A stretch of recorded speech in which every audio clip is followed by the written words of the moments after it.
ఇక world news updates చూస్తే Russia ఉక్రెయిన్ల మధ్య కాల్పుల విరమణకు అమెరికా ప్రెసిడెంట్ డొనాల్డ్ ట్రంప్ చొరవ తీసుకున్నారు. జెలెన్స్కీని బెదిరించి 30 రోజుల పాటు కాల్పుల విరమణకు అంగీకరింపచేశారు. అదే పుతిన్ విషయానికి వస్తే ఆయన మాత్రం అంత తేలిగ్గా అంగీకరించే పరిస్థితి కనిపించలేదు.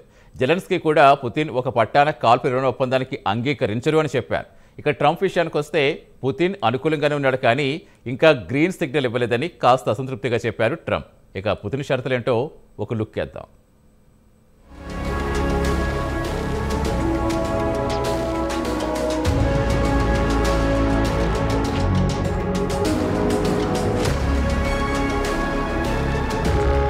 రష్యా యుక్రెయిన్ల మధ్య కాల్పుల ఒప్పందానికి అమెరికా గట్టి ప్రయత్నాలు చేస్తున్నా పుతిన్ మాత్రం ససేమిరా అంటున్నారు. కాగా అమెరికా మాత్రం జెలెన్స్కీని బెదిరించి 30 రోజుల పాటు కాల్పుల విరమణకు అంగీకరింపజేసింది. అయితే దీనిపై కూడా పుతిన్ తన అసంతృప్తిని వ్యక్తం చేశారు.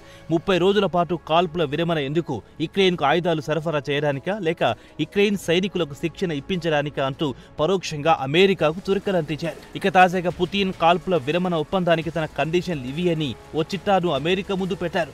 కాల్పుల ఒప్పందం కంటే ముందు తాను లేవనెత్తిన ప్రశ్నలకు జవాబు కావాలని అడుగుతున్నారు పుతిన్. కాగా పుతిన్ ఇలా ఎదురు తిరగడంతో సహజంగానే యుక్రెయిన్కు ఆగ్రహం తెచ్చింది.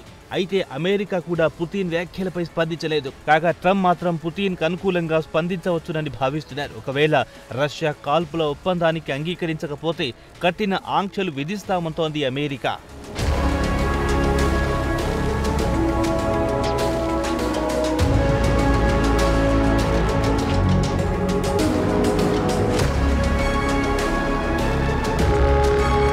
అయితే గత మంగళవారం నాడు సౌదీ అరేబియాలోని జెడ్డాలో అమెరికా యుక్రెయిన్ కాల్పుల ఒప్పందం షరతులపై చర్చించుకున్నారు. సమావేశం తర్వాత ఇరు దేశాలు కలిసి సంయుక్త ప్రకటన విడుదల చేశారు. తక్షణమే 30 రోజుల పాటు కాల్పుల విరమణకు ఇరు పక్షాలు అంగీకరించాలి. కాగా మొదటి దశలో యుద్ధ ఖైదీలను మార్పిడి చేసుకోవడంతో పాటు బందీలుగా ఉన్న పౌరులను కూడా విడుదల చేయాలి. అలాగే కాల్పుల ఒప్పందం సమయంలోనే యుక్రెయిన్ పిల్లలను రష్యా బలవంతంగా తరలించుకుపోయింది, వారిని కూడా విడుదల చేయాలి. అయితే అమెరికా యుక్రెయిన్ విడుదల చేసిన సంయుక్త ప్రకటనలో మాత్రం ఎక్కడా రష్యాపై ఎలాంటి ఆంక్షలు విధిస్తున్నట్టు కానీ, అలాగే యుక్రెయిన్కు సెక్యూరిటీ గ్యారంటీ ఇస్తున్నట్టు కానీ డాక్యుమెంట్లో ప్రస్తావించలేదు. అలాగే శాంతి చర్చల్లో యుక్రెయిన్కు మద్దతిస్తున్న యూరోపియన్ దేశాల పాత్ర గురించి ఎలాంటి ప్రస్తావన లేదు. అలాగే రష్యాలోని క్రూక్స్ రీజియన్లో ఉన్న యుక్రెయిన్ సైనికుల పరిస్థితి గురించి కూడా ఎలాంటి ప్రస్తావన లేదు.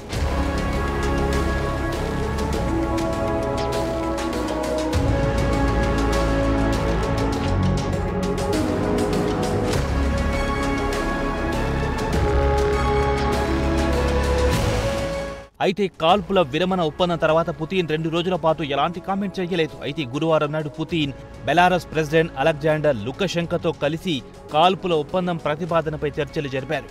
మీడియా సమావేశంలో పుతిన్ మాట్లాడుతూ కాల్పుల విరమణ ఒప్పందం ఐడియా మంచిదే, దానికి రష్యా సూత్రప్రాయంగా మద్దతిస్తోందన్నారు. అయితే దీనికి సంబంధించి కొన్ని అంశాలు చర్చించాల్సి ఉందన్నారు. కాల్పుల విరమణ ఒప్పందానికి సంబంధించి తమ భాగస్వామి అమెరికన్తో చర్చలు జరపాల్సి ఉందన్నారు. అలాగే అమెరికా ప్రెసిడెంట్ ట్రంప్తో దీని గురించి చర్చించాలన్నారు పుతిన్. అయితే కాల్పుల విరమణ ఒప్పందానికి ముందు ట్రంప్తో పుతిన్ చర్చించాలి అంటున్న 6 అంశాలు ఇలా ఉన్నాయి.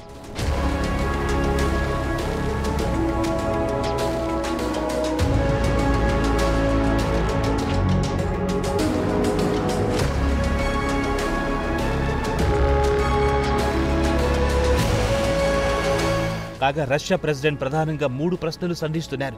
తాము ప్రతిపాదించిన అంశాలు సంతృప్తికరమైన పరిష్కారం చూపిస్తే తాను కాల్పుల విరమణ ఒప్పందానికి అంగీకరిస్తానని పుతిన్ అంటున్నారు. ముందుగా ఆయన క్రూక్స్లో యుక్రెయిన్ సైనికుల గురించి మొదటి ప్రశ్న వేశారు. ఇదిలా ఉండగా గత ఏడాది యుక్రెయిన్ ఆర్మీ ఆశ్చర్యంగా క్రూక్స్ రీజియన్ను ఆక్రమించుకుంది. కాగా రష్యా ఆర్మీ తిరిగి యుక్రెయిన్ నుంచి 1100 చదరపు కిలోమీటర్ల భూభాగాన్ని స్వాధీనం చేసుకుంది. మిగిలిన భూభాగం ఇప్పుడు కీవ్ చేతిలోనే ఉంది. ప్రస్తుతం క్రూక్స్ రీజియన్ ఉన్న యుక్రెయిన్ సైనికులు ఆయుధాలు అప్పగించి సరెండర్ అవుతారా అని పుతిన్ ప్రశ్నించారు. అలాగే కాల్పుల విరమణ ఒప్పందం తర్వాత ఆ 30 రోజుల సమయంలో యుక్రెయిన్ కొత్తగా ఆయుధాలు సమకూర్చుకుంటోందా అని ప్రశ్నించారు. కాగా ఈ 30 రోజుల ఈ సంధి కాలంలో యుక్రెయిన్ కొత్త ఆయుధాలు సమకూర్చుకుంటుందేమో అన్న అనుమానాలు వ్యక్తం చేశారు పుతిన్. కాగా పుతిన్ చెప్పుకొచ్చేదేమిటంటే రష్యా భూభాగంలోని క్రూక్స్ తో పాటు తూర్పు యుక్రెయిన్లో రష్యా బలగాలు ఇటీవల నెలల్లో జోరు తగ్గించాయి. అక్కడ యుక్రెయిన్ బలోపేతం కావడానికి ప్రయత్నిస్తాయా అని ప్రశ్నించాయి.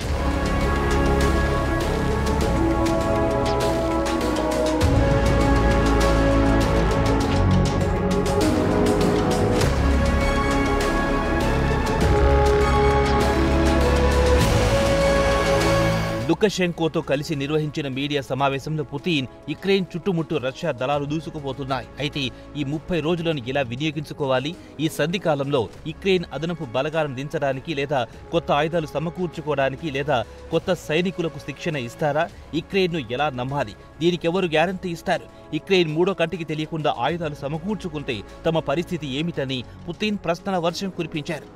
ఇదిలా ఉండగా పుతిన్ విదేశీ వ్యవహారాల సలహాదారుడు యూరి ఉషాకోవ్ కూడా గురువారం నాడు ఇదే మీడియా సమావేశంలో మాట్లాడుతూ అమెరికా ప్రతిపాదిస్తున్న 30 రోజుల కాల్పుల విరమణ కేవలం యుక్రెయిన్కు లబ్ధి చేకూరుస్తుంది తప్ప రష్యాకు దీనివల్ల ఎలాంటి ఉపయోగం లేదని తేల్చి చెప్పారు. 30 రోజుల కాల్పుల విరమణ యుక్రెయిన్ సైనికులు తాత్కాలిక సేద తీరడానికి అవకాశం కల్పించినట్లు అవుతుందని ఆయన పేర్కొన్నారు.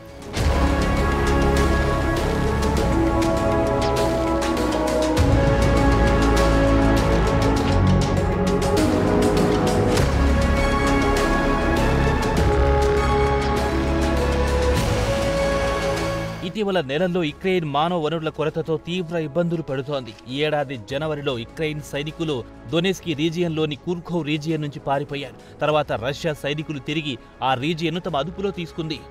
దీని కారణం సైనికుల కొరత వల్ల రష్యా సైనికులను ఎదుర్కోలేకపోతుంది. ఇక పుతిన్ మరో ప్రశ్న విషయానికి వస్తే కాల్పుల విరమణ ఒప్పందాన్ని ఎవరు మానిటర్ చేస్తారని ప్రశ్నించారు.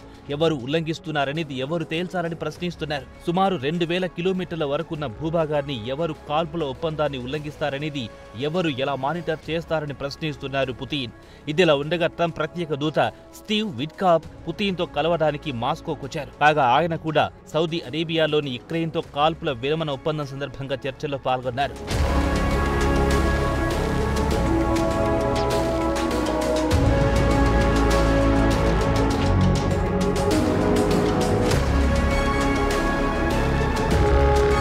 పుతిన్ లేవనెత్తిన అంశాలను అమెరికా ఎలా స్పందిస్తుందో వేచి చూడాల్సిందే. మొత్తానికి చూస్తే పుతిన్ మాత్రం కాల్పుల విరమణ ఒప్పందానికి సుముఖంగా లేరని ఆయన లేవనెత్తిన ప్రశ్నలను బట్టి చూస్తే తెలుస్తోంది. ఈ యుద్ధంలో రష్యాదే పైచేయిగా ఉన్నప్పుడు పుతిన్ కాల్పుల విరమణ ఒప్పందానికంత తేలికగా ఒప్పుకోడని ఎవరైనా తేలికగా ఊహించుకోవచ్చు. కాగా రష్యా యుక్రెయిన్ మధ్య యుద్ధం మొదలై 3 సంవత్సరాలు దాటి 4వ సంవత్సరంలో అడుగుపెట్టింది. ఇప్పటి వరకు రష్యాపై అమెరికా దాని మిత్ర దేశాలు కలిసి 21,692 ఆంక్షలు విధించాయి. అయినా పుతిన్ వాటిని పెద్దగా పట్టించుకోలేదు. కావాలనుకుంటే మరిన్ని ఆంక్షలు పెట్టుకోండి సవాల్ విసురుతున్నాడు పుతిన్. మరి ట్రంప్ ఆగమేఘాల మీద తీసుకొచ్చిన కాల్పుల విరమణ ఒప్పందానికి పుతిన్ అసలు లెక్కలో తీసుకోవడం లేదు.